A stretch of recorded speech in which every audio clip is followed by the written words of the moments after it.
Breaking news చూస్తున్నాం. జనసేన అభ్యర్థుల జాబితా విడుదలైంది. 8 స్థానాలకు అభ్యర్థులను ప్రకటించారు జనసేనాని. పొత్తులతో భాగంగా జనసేనకు 8 సీట్లు కేటాయించింది బీజేపీ.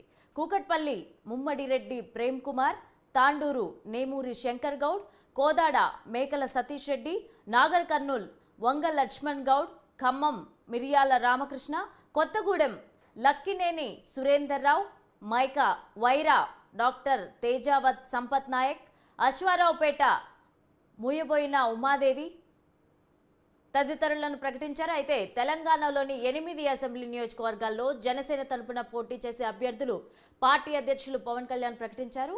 కూకట్పల్లి స్థానంలో ముమ్మడిరెడ్డి ప్రేమ్ కుమార్ను, అలాగే తాండూరు నుంచి నేమూరి శంకర్ గౌడ్ను, కోదాడలో మేకల సతీప్ రెడ్డిని, అలాగే నాగర్ కర్నూలు నుంచి వంగా లక్ష్మణ్ గౌడ్ని, ఖమ్మంలో మిరియాల రామకృష్ణ, కొత్తగూడెం నుంచి లక్కినేని సురేంద్రరావు, వైరాలో డాక్టర్ తేజావత్ సంపత్ నాయక్, అశ్వారావుపేట నుంచి మూయబోయిన ఉమాదేవి పోటీ చేయనున్నారు.